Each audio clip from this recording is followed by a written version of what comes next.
Coucou les amis, comment allez-vous? J'espère que vous vous portez tous bien. Voilà. Je tiens tout d'abord à m'excuser car cette vidéo sera un peu longue. Donc du coup, je vais la faire en partie. D'accord? Pour que ce ne soit pas trop lourd. Hein? Part 1, part 2, part 3. C'est pour vous raconter le Cameroun tel que je l'ai vu. Je suis camerounaise hein, et fière de l'être. Oh, sincèrement, fière d'être camerounaise. Voilà. Peu importe ce qui s'y passe ou ce qui peut s'y passer, je reste fière de mon pays parce que partout ailleurs, il y a des problèmes. Partout ailleurs, il y a des problèmes.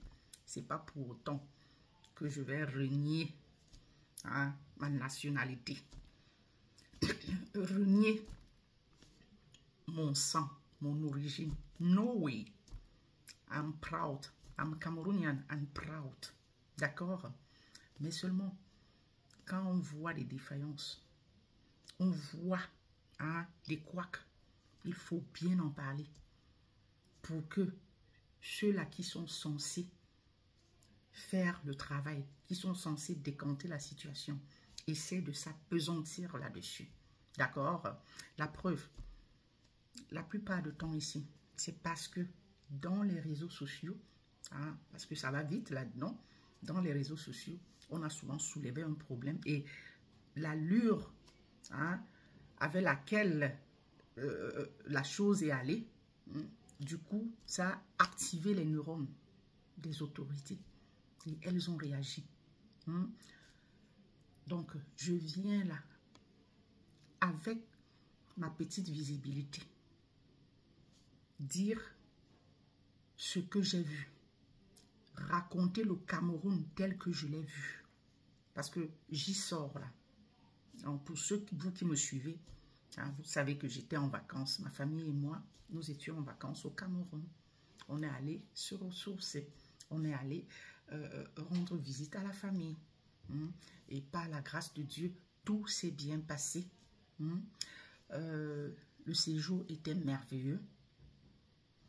Mais seulement ce que nous avons vu sur place, les images du Cameroun que nous avons vues, le Cameroun que nous avons touché du doigt, nous amène à nous demander comment les gens font pour s'en sortir là-bas.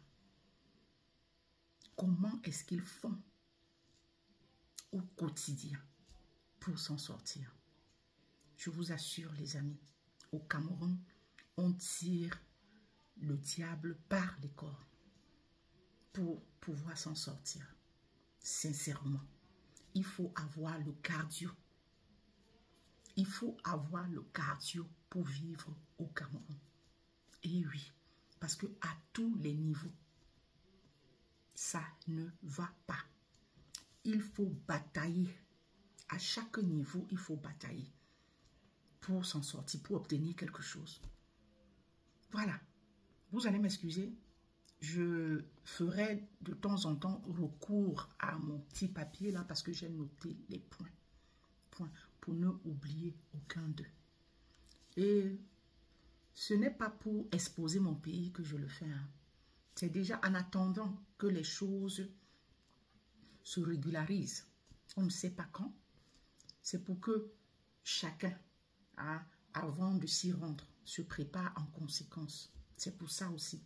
Non seulement pour attirer l'attention des autorités à mon petit niveau, mais c'est aussi pour tirer une sonnette d'alarme pour ceux qui vivent ici et qui voudraient s'y rendre ou qui ont mis du temps sans s'y rendre, qu'ils soient préparés psychologiquement.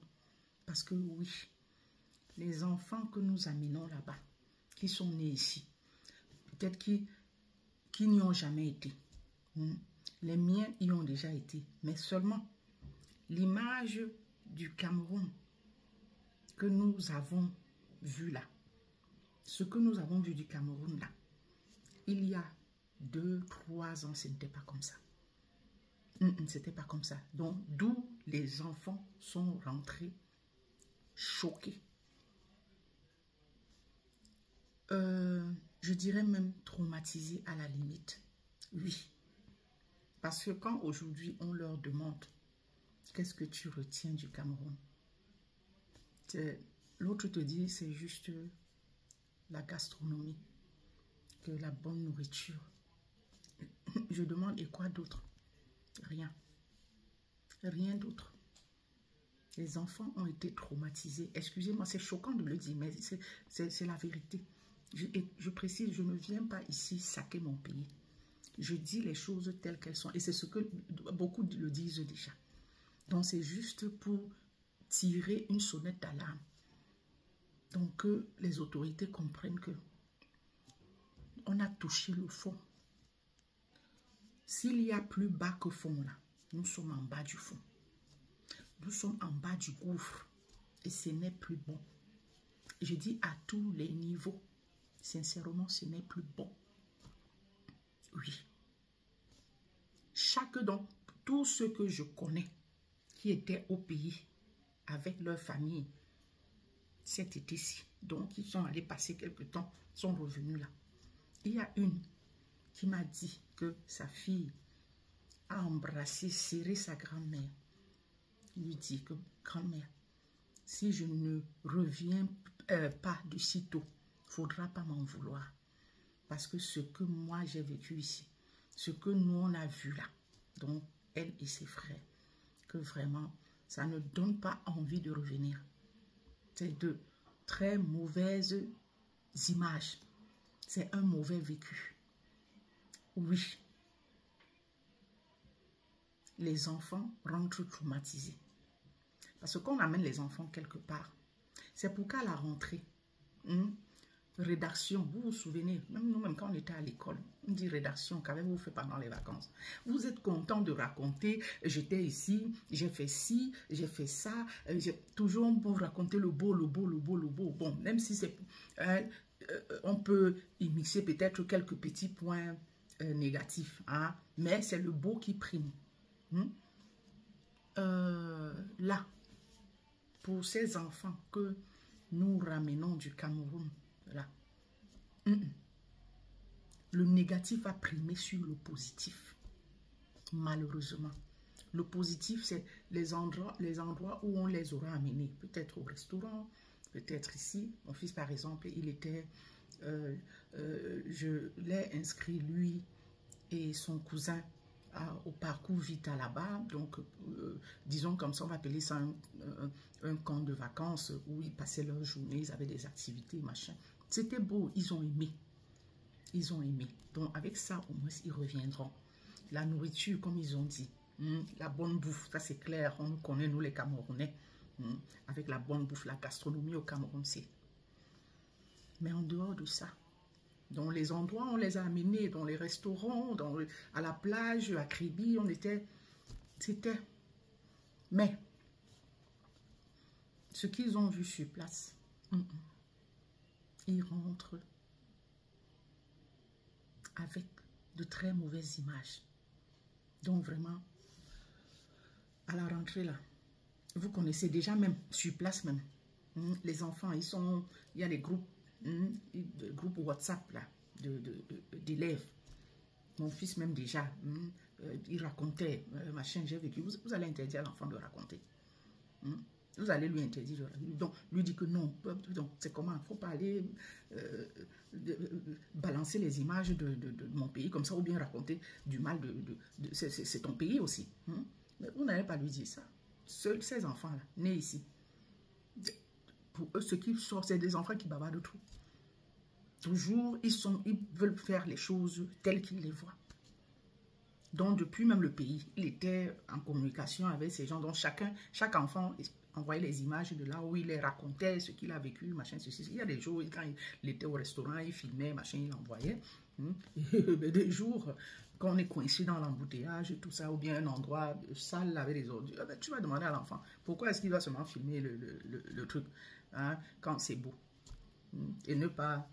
Ça, c'est corrompre le mental de l'enfant. Ou bien,